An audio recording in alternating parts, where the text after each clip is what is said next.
मैं हिंदू शब्द को नहीं जानता हूँ, ना सनातन को जानता हूँ। हम बहुजन समाज है, इस देश का मूल निवासी हम दलित समाज है। मुलायम सिंह, अखिलेश यादव, इसकी बीवी, इसकी भतीजे, इसके चाचा, समाजवादी की सरकार हो, चाहे ब्राह्मणवादियों की सरकार हो, चाहे कांग्रेसियों की सरकार हो, सबने दलितों के ऊपर उत्पीड़न किया है। हिंदुत्व बड़ा ही है या दलित बड़ा? हमारा दलित बड़ा है। जब बात आती है वोट देने की तो ये दारू पे बिक जाते हैं, पैसे पे बिक जाते हैं, और दारू पे बिक जाते हैं, पैसे पे बिक जाते हैं। कांग्रेसियों को वोट देते हैं, समाजवादियों को वोट देते हैं, आरजेडी वाले को वोट देते हैं, बीजेपी वाले को वोट देते हैं। दलित बहन बेटियों के साथ में बलात्कार होता है, दलितों के ऊपर एट्रोसिटी होती है। सीताराम मांझी तो ये आपको पता ही है कि ब्राह्मणवादियों और बीजेपी के चरणों में सरेंडर कर दे हुए हैं, और चिराग पासवान तो मोदी का हनुमान बना हुआ है। चंद्रशेखर रावण, हमको पता है कि समय समय पर वो ब्राह्मणवादियों को, कांग्रेसियों को और समाजवादियों के एजेंडे पे काम करने वाले लोग हैं। अगर वो असली दलित समाज, बहुजन समाज का हितैषी होता तो राजनीतिक दल बनाकर बहुजन वोटों को बांटने का काम नहीं करता। क्या शुभ नाम हुआ? सर, मेरा नाम अधिवक्ता वीर बंधु राम हुआ। मैं बेसिकली बिहार पूर्वी चंपारण का रहने वाला हूँ। बेतिया से? पूर्वी चंपारण मोतिहारी से रहने वाला हूँ। और यहाँ पे जितने एकत्रित हुए हैं ये सारे लोग बाबा साहब से उत्साहित और प्रेरणा लेने के लिए यहाँ पे आए हुए हैं। और मैं समाज से यही विनती करूंगा कि आप अगर यहाँ पे आते हैं तो कुछ बाबा साहब के विचारों को एडॉप्ट करके जाएं। सबसे बड़ी चीज है कि आप यहाँ आते हैं, उत्साह मनाते हैं, जय भीम बोलते हैं और चले जाते हैं, सो जाते हैं। लेकिन बाबा साहब का जो सपना था, मनोहर कांशीराम साहब का जो सपना था, उस सपना को साकार करने के लिए हमको क्या कदम उठाना है, समाज की जो जिम्मेदारियां है। हम पढ़ लिख करके कहीं नौकरी सर्विस में चले गए हैं, डॉक्टर बन गए, इंजीनियर बन गए हैं, अच्छे अच्छे पैसे मिलते हैं, सुंदर सुंदर पैसे मिलने के बाद में अच्छे बीवी मिल जाती है, अच्छे से हम परवरिश कर लेते हैं और नौकरी कर लेते हैं, पैसे कमाते हैं और मर जाते हैं। लेकिन हमको जो ये मिला हुआ है, जो ये शोहरत मिला हुआ है, आन बान शान और स्वाभिमान मिला हुआ है, ये हमको समझने की जरूरत है। आज समाज में जो स्वाभिमान मिला हुआ है, ये किनके मेहनत और संघर्षों से मिला हुआ है, ये हमको विचार करने की जरूरत है। और यहाँ पे जितने हमारे भाई लोग, हमारे बहुजन समाज के लोग आए हुए हैं, उनसे मेरा यही कहना है कि आप यहाँ पे अगर एकत्रित हुए हैं, ये मान सम्मान स्वाभिमान मिला हुआ है, इसको समझने की जरूरत है। और बाबा साहब का जो विचार है, जो संघर्ष है, उसको अमल कर करके उसको समाज में इम्प्लीमेंट करने की जरूरत है। अभी कुछ समय में जो है सो बिहार में इलेक्शन होने वाला है, ठीक है? वहाँ पे जो है दलितों की लड़ाई लड़ने के लिए हमेशा तेजस्वी यादव आगे आते हैं। क्या लगता है इस बार तेजस्वी आरजेडी कुछ करती है? देखिए, मैं सबसे पहले आप इस मुद्दे को अगर राजनीतिक मुद्दे पे लेके जाना चाहते हैं तो मैं एक ही कहना चाहता हूँ, चाहे समाजवादी की सरकार हो, चाहे ब्राह्मणवादियों की सरकार हो, चाहे कांग्रेसियों की सरकार हो, सबने दलितों के ऊपर उत्पीड़न किया है। खास करके अगर आप बिहार की बात करते हैं, चाहे जदयू की सरकार हो या आरजेडी की सरकार हो या कांग्रेस की सरकार हो, वहाँ का इतिहास रहा है। मैं बिहार की धरती से आता हूँ, मैं वहाँ का इतिहास देखने का मौका मिलता है। बिहार के साथ साथ चंपारण की धरती से आते हैं, आप ये बोल रहे हैं? मैं सबसे बड़ा कहना चाहता हूँ, मैं चंपारण की धरती से आता हूँ, लेकिन ये जो मेरा स्वाभिमान मिला है, ये बाबा साहब और मनोहर कांशीराम साहब के संघर्षों से मिला हुआ है, ये बहुजन महापुरुषों के संघर्षों से मिला हुआ है। ये गांधीवादी व्यवस्था, मनुवादी व्यवस्था से हमको आन बान शान नहीं मिला हुआ है। ये अम्बेडकरवादी व्यवस्था से और भारतीय संविधान से हमको मिला हुआ है, जो समझने की जरूरत है। जब चुनाव आते हैं, चाहे यूपी का चुनाव हो या बिहार का चुनाव हो, ये लोग बाबा साहब का जयंती मनाते हैं, ये दलितों समाज को मोटिवेट करते हैं, वोट बैंक बनाने के लिए ये बहुजन महापुरुषों को जयंती मनाते हैं। लेकिन वास्तविकता ये नहीं है। वास्तविकता ये है कि जैसे ये लोग सरकार में जाते हैं, ये दलितों के खिलाफ में काम करते हैं। ये ब्राह्मणवादी व्यवस्था को मजबूत करने के लिए, अम्बेडकरवादी व्यवस्था को कमजोर करने के लिए ये लोग समय समय पे षड्यंत्र करने का काम करते हैं। दलित बहन बेटियों के साथ में बलात्कार होता है, दलितों के ऊपर एट्रोसिटी होती है, क्या हमारा बाबा साहब यही सपना नहीं देखे थे? मनोहर कांशीराम साहब ये सपना नहीं देखे थे?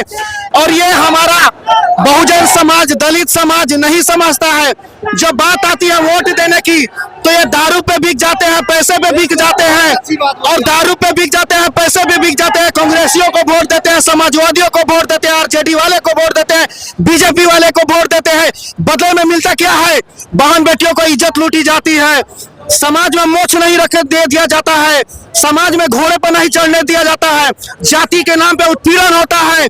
मैं आज अपने बहुजन समाज के युवाओं से कहना चाहता हूं, आप लोग बीएसपी को ज्यों-ज्यों कमजोर किए हैं, ऐसे तब तक दलितों के ऊपर एट्रोसिटी बढ़ा है, दलितों को मान सम्मान को दबाने का काम किया गया है। बाबा साहब हमेशा संविधान दिए तो बाबा साहब ने सबसे बड़ा संघर्ष किए थे वोट के अधिकार का।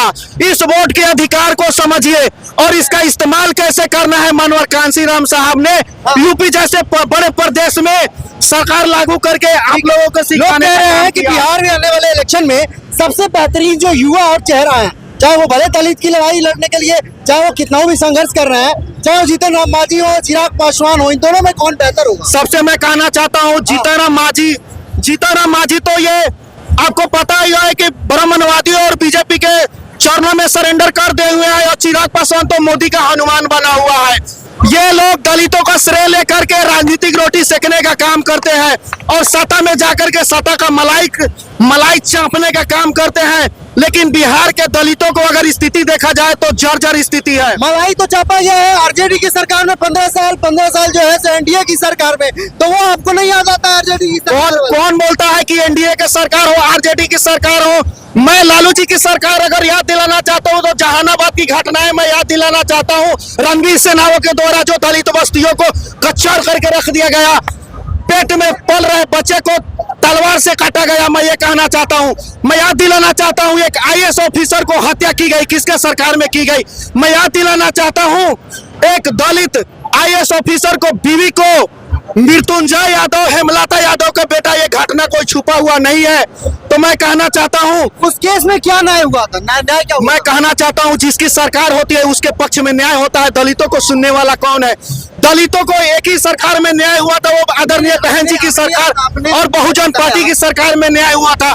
बहन जी की सरकार यूपी में 4 बनी थी। कोई ऐसी घटना बता दे जो हमारे दलितों भाई के ऊपर कोई छू करके देखा हो, दिया हो, या कोई एट्रोसिटी हुआ हो। दलितों के लिए अभी मैं सुन रहा था कहीं दलितों के लिए जो आज पीडीए की सरकार आगे आ रही है, लगातार समाजवादी पार्टी कह रही है कि हम पीडीए की लड़ाई लड़ते हैं।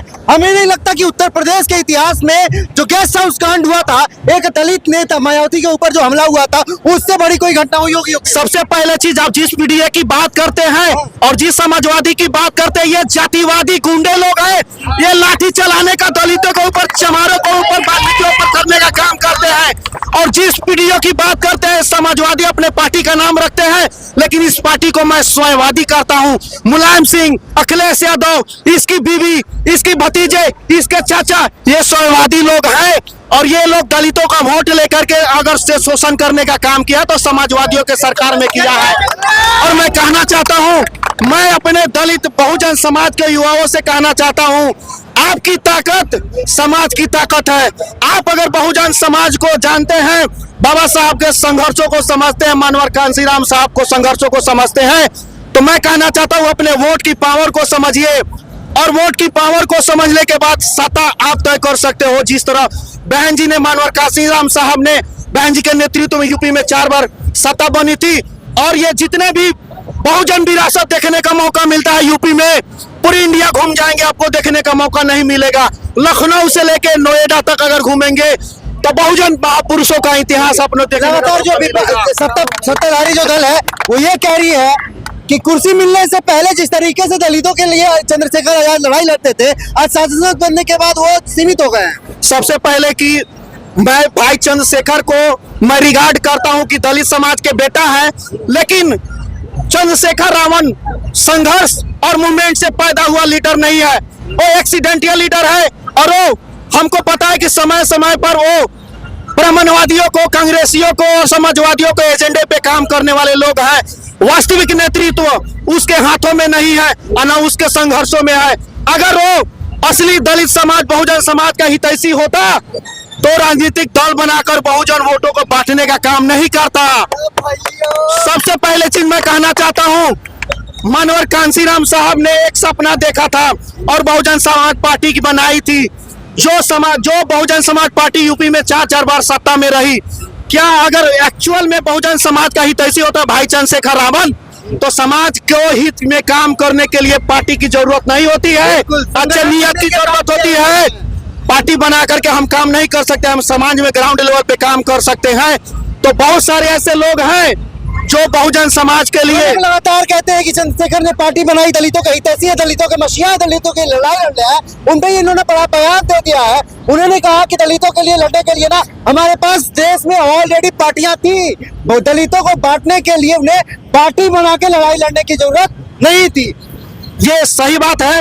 अगर हम बहुजन समाज, बहुजन महापुरुषों बाबा साहब और मनोहर कांसीराम साहब को संघर्षों से प्रेरणा लेते हैं तो हमको पार्टी बनाने की जरूरत नहीं है। उनके विचारों पे चल करके हमको समाज को एकजुट करके अपना वोट बैंक एकत्रित करने की जरूरत है। ये समाज हिंदुओं को एकजुट करके नहीं रख सकता। सबसे पहले चीज कि मैं हिंदू शब्द को नहीं जानता हूँ, ना सनातन को जानता हूँ। हम बहुजन समाज है, इस देश का मूल निवासी हम दलित समाज है और हमारी मान सम्मान स्वाभिमान भारत के संविधान में दिया है। लोग तो ये बताया जाता है, इतिहास में तो बताया गया है कि जो यहाँ के मूल निवासी है वो आदिवासी है। सबसे पहले चीज की यहाँ के इतिहास को छुपा लिया गया है। अगर एक्चुअल में यहाँ के इतिहास अगर देखते हैं तो भगवान बुद्ध से लेकर के आपको ये ज्योतिबा फुले से लेकर के साहू जी महाराज से लेकर के बाबा साहब से लेकर के और मनोहर कांसीराम साहब के संघर्ष अगर देखा जाए, ये भारत का असली इतिहास रहा है। भगवान बुद्ध की विरासत इस देश का असली इतिहास रहा है। भगवान बुद्ध के विरासत को मिटा करके यहाँ जो नए इतिहास ये संघ के लोगों ने, ये नए नए ब्राह्मणवादियों ने समय समय पर इतिहास बताने का काम करते हैं, जो ये इस देश का सही इतिहास नहीं है। इस देश का वही इतिहास है जो यहाँ के मूल निवासी है। ये बौद्ध विरासत है, सम्राट अशोक है, यही इस देश का।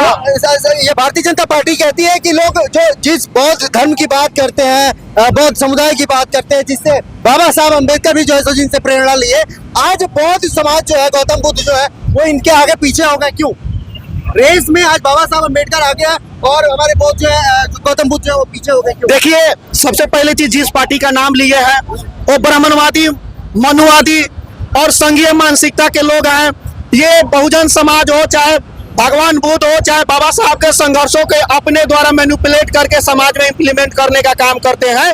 तो इस देश का जो संविधान है और इस देश का जो इतिहास है, बहुजन समाज अच्छे से समझता है और जानता है।